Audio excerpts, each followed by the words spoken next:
Welcome to Echo Village. Thank you. This is the newest program of House of Hope.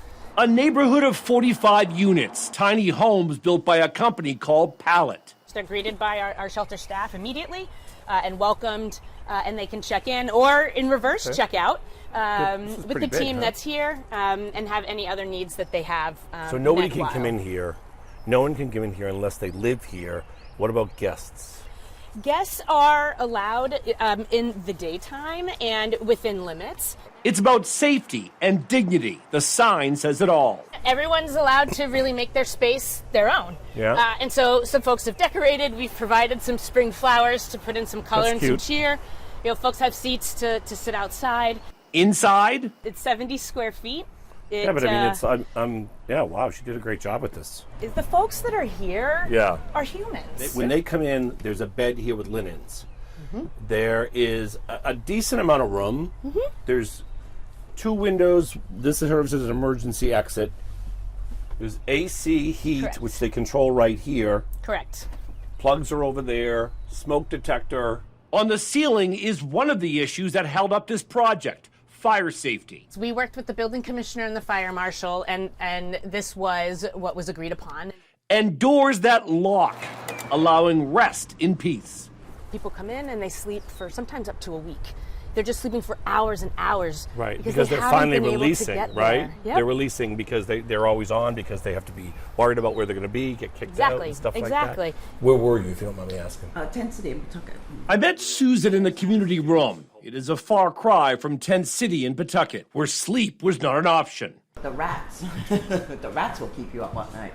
This space is where they gather. 2 meals a day from Amos House included, games, books, snacks, and meetings. What is it like going from Tent City to Echo Village? Oh my God, it's beautiful. I get to use an inside toilet. Take a shower, do laundry if I want to. I have more people to communicate with. Yeah. Safety. So this is like a little dog park. Just a small dog run where the dogs can go to the bathroom, but the guests are responsible for the care. I've been on the streets for 11 years, and I couldn't get anybody to help me.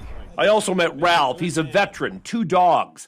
Unlike most shelters, Echo Village welcomes pets. That pit bull saved my life at least 5 times. All right? I'm not turning my back on my dogs. And that shepherd, she watches me like a hawk. And we're under the bridge on Cranston Street. And now you're here. And that's where we were. And then this opened up. 62-year-old Angelo and his wife live next door to each other. Tell me about what it's like to live here. There's nothing like this.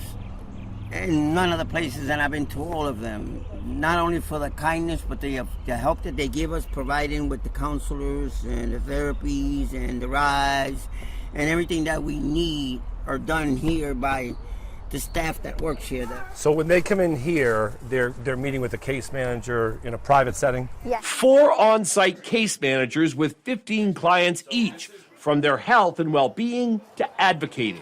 And anything that is a barrier to housing, so whether that's a legal barrier, if that's a medical barrier. Already 3 guests have moved into permanent housing. 1, 2, 3, 4, 5, 6 toilets and bathrooms. You said 5, right? Well, 1 is a staff. 4 hygiene units. Okay, so toilet. Yes, toilet. And then the sink. shower, and you supply the shampoo and the conditioner. That's great. Linens included. The last unit, a laundry room. I am miserable here because I am a non-smoker. I am in the minority here. And 1 unhappy guest. You say people are smoking in the non-smoking areas. Supposedly this is only the non-smoking up here. I mean, smoking is up here. I'm way back there, and it's the same people smoking over and over. Okay, well, that's a valid complaint. There are neighborhood disagreements here.